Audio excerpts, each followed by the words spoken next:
성도 여러분, 제가 인천에서 사역할 때 일입니다. 인천에서 제가 사역을 했을 때 일인데요. 그때는 겨울이었습니다. 겨울이었는데 아내가 이제 윤희를 낳고 산후조리원에 있을 때였습니다. 마침 집에 혼자 있었던 터라 항상 말썽이었던 수도꼭지를 고쳐보리라 마음을 먹었습니다. 평소에 늘 물이 새어가지고 여간 불편한 게 아니었기에 이때 내가 한번 고쳐보리라 했었던 것이죠. 그래서 이런저런 도구를 챙겨가지고 이제 수도꼭지를 고치기 시작했습니다.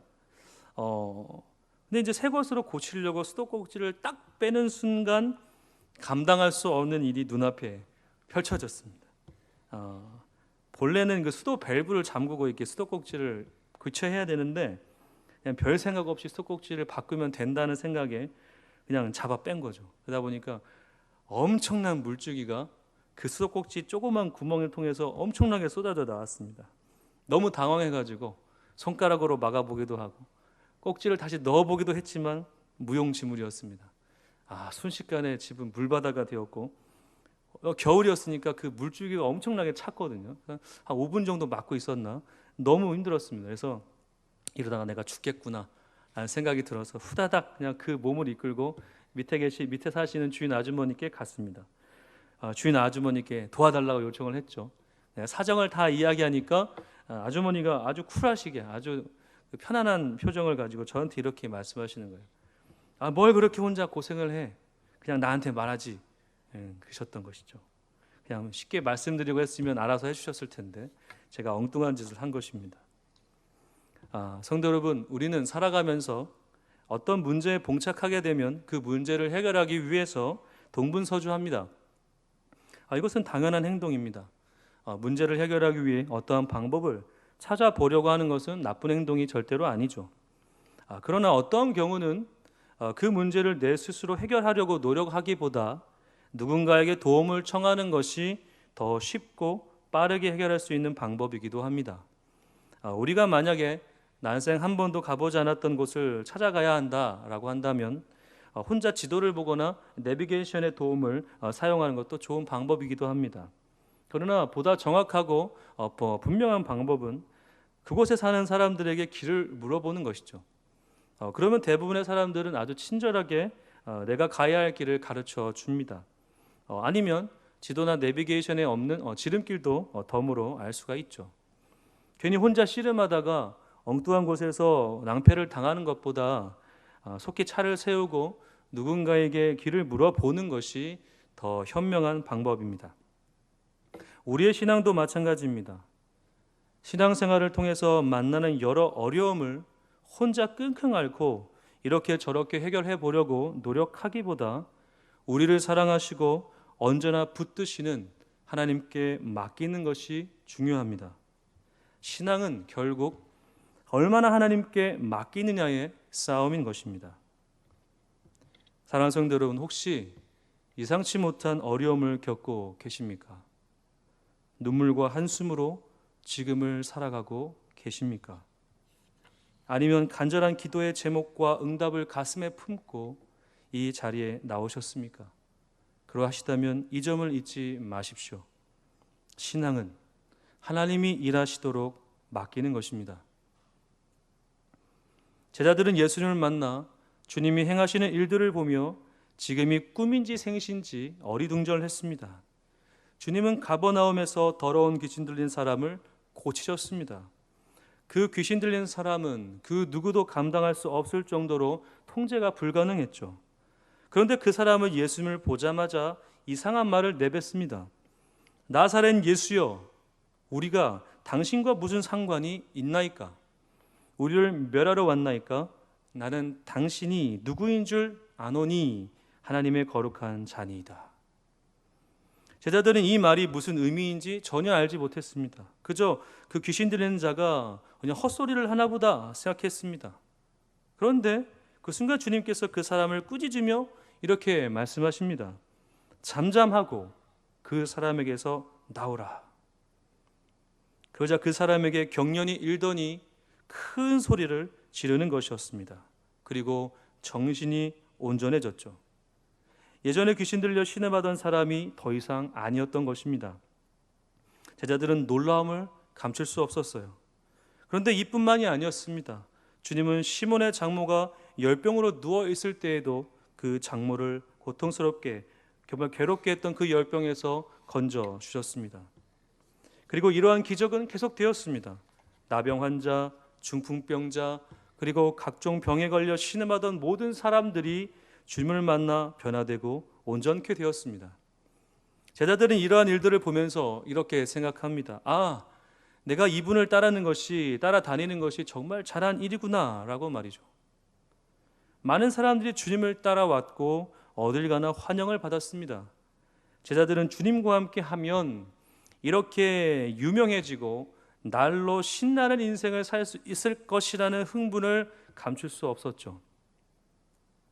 그리고 주님은 다시 바닷가에서 많은 무리들을 비유로 가르치십니다. 그 비유는 씨 뿌리는 자의 비유였습니다. 그러나 제자들은 주님의 가르침을 이해하지 못했습니다. 설명을 해주셨지만 그것이 가슴 깊이 새겨지는 것은 아니었습니다. 그래도 상관은 없습니다. 왜냐하면 주님은 기적을 일으키는 사나이였기 때문입니다. 그것만 있어도 제자들은 의기양양했습니다. 그런데 제자들은 정작 중요한 것은 알지 못했습니다. 바로 자신들에게 앞으로 닥쳐올 엄청난 어려움을 말입니다. 성도 여러분, 우리는 우리의 신앙생활이 늘 잔잔한 바다를 항해하는 배와 같기를 원합니다. 개인이나 가정이나 어떤 공동체에 문제가 없어야 하지만 하나님이 함께 하시고 복을 누리고 있다고 생각합니다. 그러나 신앙은 우리의 기대와 바람과는 다르게 그렇게 잔잔한 바다를 항해하는 배가 아닙니다. 항해를 위해서는 사방에서 불어닥치는 바람을 계산해야 하고 때로는 갑작스러운 비를 맞아야 합니다. 그리고 방향을 찾기 위해 밤잠을 설치기도 하며 시시각각 변하는 파도로 인해 긴장해야 합니다. 뜻하지 않게 떨어져 버린 식량으로 인해 배고픔을 인내해야 하고 오랜 항해를 통해 얻게 된 질병으로 인해서 고통을 겪게 됩니다. 겉으로는 잔잔한 바다를 항해하는 것처럼 보일 수 있지만 실제로는 그 바다 한가운데에서 처절하고 절박하게 항해를 하고 있는 것입니다. 그래서 신앙을 단순히 어떤 공식과 문자적인 방법으로 생각하게 되면 정말 큰 코 다칩니다. 신앙은 살아 움직이는 바다를 항해하는 것이기 때문입니다. 제자들은 예수님의 가르침이 비록 잘 이해가 되지 않아도 별 상관없었습니다. 기적이 있었기 때문입니다. 이 기적만 붙들고 있으면 다른 건 그리 문제가 되지 않았습니다. 그러나 이들의 이러한 생각들은 이 사건으로 인해 어김없이 무너지고 맙니다. 바로 제자들이 폭풍을 만나게 된 것입니다. 예수님은 갈릴리 바다에서 배를 타고 계셨고 그 안에서 많은 사람들을 향해 말씀을 전하셨습니다. 제자들도 그곳에 있었습니다. 그렇게 주님의 가르침은 끝이 나고 날이 저물게 되어 예수님께서는 반대편으로 가기를 원하셨습니다. 그리고 그렇게 하자고 명하셨죠. 제자들은 내심 걱정이 되었습니다. 왜냐하면 이 갈릴리 바다는 산으로 둘러싸인 분지에 있어서 특히 불시에 광풍이 불곤 했습니다. 지중해 찬 공기가 좁은 산 사이를 거쳐서 내려와 바다 위에 덥고 습한 공기와 자주 충돌하게 됨이 이 폭풍의 원인이었죠. 제자들 중에는 어부들이 있었기 때문에 이러한 점을 잘 알고 있었습니다. 어부들이 물고기를 잡기 위해서 바다의 지형이나 특성들을 잘 모를 수 없죠. 그런데 문제 삼지 않았습니다. 예수님, 이러한 문제가 있는데요, 이러한 위험이 있는데요 라고 질문하지 않았습니다. 왜 그랬을까요? 이들은 잘 알고 있었는데 왜 그랬을까? 두 가지의 이유가 있습니다. 하나는 설마 이 타이밍에 광풍이 일어나겠는가? 또 한 가지 이유는 우리에게는 기적의 사나이가 있지 않아? 이 사람이 있으면 우리는 전혀 문제가 되지 않을 거야 라는 생각 때문이었죠. 그렇게 이들은 그 바다를 가로질러 갑니다. 성도 여러분, 지금 제자들은 생각을 무척 후회하고 있습니다. 이 바다를 가로질러 가자고 하는 이 기적의 사나이의 말을 들었던 것을 후회하고 있습니다. 그냥 그곳에 있자고 하든지 아님 다른 길로 우회하자고 하든지 아마 다른 핑계가 많이 있었을 텐데 지금 그렇게 꼼짝 못하고 이들이 지금 바다 한가운데에 갇혀버렸기 때문입니다. 이들이 풍랑을 만났습니다. 그것도 보통 풍랑이 아니었습니다. 한치의 오차도 없이 죽음을 생각하게 만드는 풍랑이었습니다. 이 풍랑은 자신들이 타고 있던 이 배를 뒤집어 버리거나 아니면 부셔버릴 수 있을 만큼의 강력한 풍랑이었기에 이들은 어찌할 도리를 찾지 못했어요. 이들이 할 수 있는 것이 있다면 부서질 수밖에 없는, 언제 부서질지 모르는 이 약한 배를 꼭 붙들고 있는 것뿐이었습니다. 큰 광풍이 일어나며 물결이 배에 부딪혀 들어와 배에 가득하게 되었더라. 예수께서는 고물에서 베개를 베고 주무시더니 제자들이 깨우며 이르되 선생님이여 우리가 죽게 된 것을 돌보지 아니하시나이까 하니, 배를 붙드는 것은 한계가 있었습니다. 이 풍랑은 쉽사리 사라질 조짐이 보이지 않았어요. 이제는 얼마 버티지 못하게 되었죠. 그러자 제자들이 이러한 생각을 합니다. 바로 기적의 사나이였습니다. 그를 찾아보니 참으로 한심한 꼴로 있는 것이죠. 이렇게 절체절명의 위기 속에서 이 사람은 고물에서 베개를 베고 잠을 자고 있는 것입니다. 제자들은 화가 머리끝부터 발끝까지 정말 솟구쳐 올랐습니다. 그리고 이렇게 그 사람을 향하여 이렇게 외칩니다. 선생님이요, 우리가 죽게 된 것을 돌보지 아니하십니까? 이 말을 좀 더 쉽게 표현하면 이렇습니다. 여보세요 선생님, 지금 장난하십니까? 이러한 상황에서 잠이 오십니까? 지금 저희 다 죽게 생겼습니다. 선생님 가만히 계시면 선생님도 죽는 거예요 라고 외친 것이죠. 선생님, 풍랑이입니다. 지금 일어나셔야 합니다. 했겠습니까 제자들이? 그 드라마에서나 있을 법이지 실제 상황에서 얼마나 두려웠겠습니까? 정말 목숨 걸고 깨웠을 것입니다. 제자들의 이 외침은 답답함과 두려움이 섞여 있는 울부짖음이었습니다. 단순히 살려달라고 하는 외침이 아니라 어떤 작은 도움이 나에게 필요하다고 외치는 것이 아니라 지금 죽을 수 있다고 하는 이 죽음의 문턱에서의 절규입니다. 쉽게 생각해서는 안 되죠, 이 상황을. 저는 전에 이 말씀을 묵상하면서 이 제자들의 모습을 무척이나 비난했습니다. 어떻게 보면 정죄라고 할 수 있을지 모르겠어요. 왜냐하면 예수님이 함께하고 계심에도 불구하고 이렇게 연약한 모습을 제자들이 보이고 있었기 때문입니다. 그들은 이 순간 전까지 예수님을 통해 많은 기적을 경험하지 않았습니까? 제가 앞전에 말씀드린 것처럼 평생 볼까 말까 한 일들을 마치 영화 한 편을 보듯이 이들은 보고 듣고 느낄 수 있었습니다. 그런데 지금의 제자들은 이러한 기적의 모습을 뒤로 한 채 살려달라고 아우성칩니다. 저는 제자들이 한심스러웠습니다. 나라면, 내가 제자였다면 절대로 예수님을 깨우지 않았을 거야. 열심히 그 자리에서 주님을 의지하며 기도했을 거야. 주님, 이 풍랑을 멈춰 주십시오. 하나님 도와달라고. 주님은 가만히 계시고 제가 기도하면 하나님이 응답하실 거야 라는 생각을 저는 했었습니다. 솔직하게 말씀을 드리면 그렇습니다. 그런데 말씀을 다시 묵상해 보니까 이러한 저의 생각이 얼마나 교만한 행동이었는지 다시 한번 알 수 있었어요. 성도 여러분, 설상가상이라는 말을 잘 아실 겁니다. 눈 위에 다시 서리가 내어 쌓인다라는 의미죠. 좋지 않은 일이 연거푸 일어날 때 우리는 정말 좌절합니다. 또한 심하면 죽음을 생각하기도 하죠. 이러한 마음은 예수님을 믿는 사람들에게도 있습니다. 우리도 동일하게 이러한 상황에 처할 수 있기 때문이죠. 얼마 전 제 아이가 심하게 아픈 적이 있었습니다. 유달리 뛰어노는 것을 좋아하는 우리 아이는 그날따라 힘들어 보였어요. 눈빛도 많이 지쳐 보이고 땀도 많이 흘리고 마음이 좋지 않았습니다. 안 되겠다 싶어서 놀이터에서 노는 아이를 안고 집에 왔습니다. 집에 도착하자마자 씻기고 옷도 갈아입혔죠. 저랑 노는 걸 좋아하는 아이였지만 그날은 조금 일찍 재웠습니다. 그러다 아이가 새벽쯤 기침을 하기 시작합니다. 콜록콜록 한두 번 할 줄 알았는데 계속 하는 거예요. 그래서 혹시 몰라 열을 재봤습니다. 38도가 나오더라고요. 이 더운 날에 38도라니 웬 말인가. 정말 어이가 없었습니다. 아내는 부랴부랴 아이의 열을 내리려고 무던히 노력을 했죠.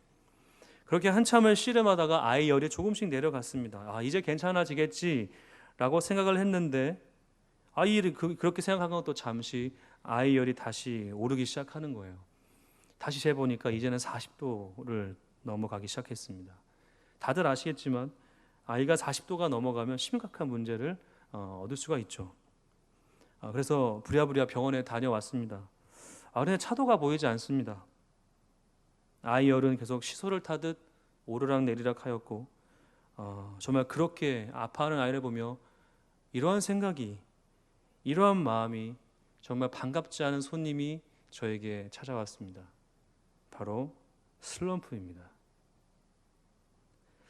아파하는 아이를 보면서 이러한 마음이 들었습니다. 내가 그냥 안정적인 회사 생활을 했으면 어땠을까? 그러면 돈 걱정 없이 아이를 그냥 병원에 입원시키고 잘 케어했으면 좋았을 텐데, 내가 목회가 아닌 다른 길로 갔으면 어떠했을까? 그렇다면 우리 저의 아내가 이렇게 힘들지 않게 일하지 않아도 됐을 텐데, 내가 좀 더 사역을 잘했더라면 어떠했을까? 그렇다면 지금보다 나은 상황을 맞이하게 되었을 텐데 라는 마음들이었습니다. 그러다 보니 자꾸 마음이 지쳐가고 정신적으로 고통이 찾아왔습니다. 아이가 아프니까 잠도 잘 못 잘 뿐더러 이러한 마음이 찾아온 후로는 밥도 잘 먹고 싶지가 않았어요. 그냥 멍하게 있는 시간이 많아졌습니다. 할 것은 많은데 손에 일이 안 잡히는 거 아시죠, 성도 여러분? 일은 산더미처럼 많은데 하고 싶지가 않은 거예요. 조금 심해질 때에는 부끄러운 이야기지만 진짜 이대로 천국 가고 싶다, 이런 생각이 들 때도 있었습니다. 사역자라고 해서 건강하게 항상 사역하는 건 아니거든요. 이러한 슬럼프가 찾아온 후로 제가 할 수 있는 것이 한 가지 있었습니다. 그것은 그냥 버티는 거였습니다. 어떻게 되든지 말든지 그냥 버텨보자. 그냥 버티면 어떻게 되겠지. 혹자는 이렇게 말씀하실 수 있을 거예요. 목사님 기도하시면 되지 않습니까? 성도 여러분, 기도 제가 안 했겠습니까? 명색이 부족하지만 목사인데 기도 안 했겠습니까? 기도했죠. 근데 응답이 없어요. 아이는 계속 아프고 상황은 어렵고 좌절만 계속 오는데 이게 진짜 하나님의 응답인가? 받아들이기가 힘들었습니다. 그렇게 힘들게 마음을 추스리고 있다가 집에 들어갔습니다. 아이가 좀 기력을 찾았는지 저를 부르며 달려오더라고요. 아빠. 이제 저를 이렇게 꼭 제 앞에 안겼습니다. 그러더니 정말 상상할 수 없는 이야기를 저에게 했습니다. 아빠, 윤이 참을 수 있어요. 아빠 울지 마요. 윤이 괜찮아요. 그러는 거예요. 그 얘기를 듣는 순간 눈물이 앞을 가렸습니다. 정말 생각지도 못한 아이의 말이었어요. 아마 아이는 제가 어떠한 이유 때문에 힘들어하고 있다는 것을 알았나 봅니다. 아마 자기 때문에 아빠가 매일 울고 그랬나 보다 생각했을지도 모르겠어요. 저는 부끄러웠습니다. 아이도 많이 힘들었을 텐데 이런 말을 아빠에게 5살짜리가 하더라고요. 그 아이를 보고 있는데 제게 이러한 찬양이 제 마음속에 계속 울려 퍼졌습니다. 나의 영혼이 잠잠히 하나님만 바라며, 제가 요즘에 많이 불렀죠? 이 이유 때문입니다. 그리고 지금 이 설교도, 이 말씀도 그때 제가 붙들었던 말씀 중에 하나입니다. 지금도 그렇게 부르고 있습니다, 성도 여러분. 저는 제자들이 그렇게밖에 할 수 없었다는 것을 깊이 알았습니다. 살기 위해서 바다로 뛰어들 수도 없고, 살기 위해서 부서질 것 같은 배를 붙들 수도 없는 이 설상가상의 상황에서 제자들은 얼마나 두려웠을까. 그런 제자들을 향해서 믿음이 없다고, 기도하지 않는다고, 예배 생활하지 않는다고 말할 수 있을까? 그 상황에 처해보지 않으면 그 누구도 알 수 없을 그 마음을 그들은 어찌할 수 없었을 것입니다. 그렇게 제자들은 예수님을 흔들어 깨웠고, 그렇게 예수님은 깨어나셨어요. 사랑하는 성도 여러분, 맡긴다는 것이 무엇을 의미할까요? 이것을 우리는 어떻게 받아들여야 할까요? 대체적으로 우리는 신앙적으로 맡긴다라는 표현을 할 때 이 일이 무척 쉽게 이루어지는 일이라고 여기는 경우가 있습니다. 예를 들어 동전 하나 넣고 물건을 어떤 사물함에 넣는 것, 이사심 센터에 물건을 맡기는 것, 내가 요청만 하면 다 되어지는, 그렇게 쉽게 이루어지는 일이라고 생각하는 경우가 있습니다. 그래서 누군가가 이런저런 일로 힘들다고 말을 하면 습관적으로 우리는 이렇게 대답합니다. 하나님께 맡기면 되지, 뭐가 걱정이냐. 기도하면 되지, 무슨 걱정이냐 라고 말이죠. 물론 이러한 말이 틀린 것은 아닙니다. 그러나 정작 고통을 겪고 있는 그 사람에게는 아무런 도움이 되지 못합니다. 왜냐하면 그 일이 쉽게 이루어지는 일이 아니기 때문이죠. 성도 여러분, 쉽게 될 수 있다면 이 세상 살아가는 모든 성도님들이 걱정 없이 살겠죠. 그런데 그게 쉽지 않습니다. 홍해를 만났던 이스라엘 백성들, 이들은 그 홍해 앞에서 모세와 하나님께 원망할 수밖에 없었습니다. 왜냐하면 이러한 경우를 한 번도 만난 적이 없었기 때문이죠. 이들이 이제껏 해왔던 일들은 애굽에서 흙별돌로 건물을 짓거나 물건을 만드는 것밖에 없었습니다. 그런 이들에게 이러한 위기는 엄청난 두려움을 안겨주었을 것입니다. 할 수 있는 일이라고는 모세와 하나님을 향해 본능적으로 소리치는 것밖에 없었어요. 이것이 비록 원망의 소리일지라도 말입니다. 그런데 중요한 것이 있습니다. 이러한 이스라엘 백성들의 모습을 하나님께서 절대로 책망하지 않으셨다라는 것이죠. 하나님의 책망과 훈계가 본격적으로 있었을 때에는 하나님의 율법이 임했고, 그 다음 이스라엘 백성들이 우상 숭배를 했을 때 그때서 비로소 책망과 심판이 시작됩니다. 그 전까지는 하나님이 그다지 이스라엘 백성들에게 뭐라 하지 않으세요. 이 홍해 앞에 서선 이 이스라엘 백성들에게도 동일합니다. 백성들에게 하나님은 어떤 말도 하지 않으십니다. 어떻게 10가지 그 재앙의 그 엄청난 하나님의 역사를 보고 이 홍해 하나 못 건너가지고 제자들이 이렇게 이 백성들이 쩔쩔매나. 성도를 혹시 이렇게 생각하십니까? 생각해 보십시오. 백성들은 한 번도 하나님을 경험해 보지 못했습니다. 갑작스럽게 하나님이란 분이 찾아와서 자신들의 인생에 이러한 일들을 이뤄주시니까 너희들 이제 하나님의 백성이니까 이 애굽을 떠나 가나안 땅으로 약속의 땅으로 가야 한다. 이게 쉽게 받아들여지십니까? 잘 안 되는 거예요. 그냥 한 번에 갑자기 아멘, 이게 안 되는 것입니다. 관계라는 것이 그냥 단순히 몇 번 만남을 가졌다고 해서 깊어지는 것이 아니죠. 하나님은 그렇다면 왜 이들을 책망하지 않으셨을까요, 성도 여러분? 하나님은 이들이 지금의 상황에서 할 수 있는 일이 이거밖에 없다는 것을 너무 잘 아셨기 때문입니다. 하나님과의 관계가 전무후무했던 이스라엘 백성들이 이 홍해 앞에서 할 수 있는 일이라곤 살기 위해서 도대체 우리를 왜 여기까지 인도해서 이렇게 죽게 만드냐고 외치는 일밖에는 그들은 할 수가 없었습니다. 이 점을 하나님이 아셨을까요? 모르셨을까요? 너무 잘 아시죠. 너무 잘 아시죠. 이스라엘 백성들을 너무 잘 아십니다. 심지어 사랑하시죠. 그래서 뭘 안 하신 거예요. 야, 너 이렇게 믿음이 없냐? 왜 이렇게 부족하냐? 뭐라 하지 않으셨어요. 앞에는 홍해요, 뒤에는 애국 군대요, 돌아갈 수도 없어요. 그냥 이대로 있다가는 죽음밖에 없는데 그 원망의 소리 그냥 살려달라고 아우성치는 것도 못한단 말입니까? 더 감사한 것은 이러한 상황에서 하나님이 모세를 통하여 이 메시지를 던져주셨다는 것이죠. 모세가 백성들에게 이르되 너희는 두려워하지 말고 가만히 서서 여호와께서 오늘 너희를 위하여 행하시는 구원을 보라. 너희가 오늘 본 애굽 사람을 영원히 다시 보지 아니하리라. 얼마나 좋은 말씀입니까? 모세가 백성들에게 하나님께서 모세를 통하여 백성들에게 요구했던 이 말씀은 지금처럼 그냥 가만히 있으라는 겁니다. 여기서 어떤 신앙적인 행위를 하지 말고 그냥 가만히 있어서 너희들을 향하신 하나님의 구원의 역사를 그냥 보라고 하는 거예요. 왜일까? 왜 이 말씀하셨을까요? 그들에게는 하나님을 찾을 수 있는 능력이 있다 없다? 없다는 거예요. 없어요. 그걸 너무 잘 아시니까 이들의 그 상황에 맞게 하나님이 응답해 주신 거예요. 그냥 사랑하는 자녀들아, 이 상황에서 가만히 있어라. 그럼 내가 알아서 일하겠다. 이 말씀인 거죠.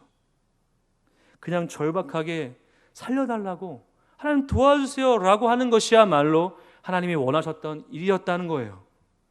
성도 여러분, 너무 감사하지 않습니까? 힘들어 고통스러워하는 당신의 백성들을 향해서 제사 지내라, 양을 잡아라, 번제를 드려라, 이렇게 해라 저렇게 해라, A부터 Z까지 말씀하신 하나님이 아니라 그냥 너희들이 지금 할 수 있는 울부짖음을 그대로 해라. 내가 알아서 일하겠다. 하나님이 우리를 그렇게 보시는 거죠. 하나님께 맡긴다는 것이 바로 이러한 것입니다.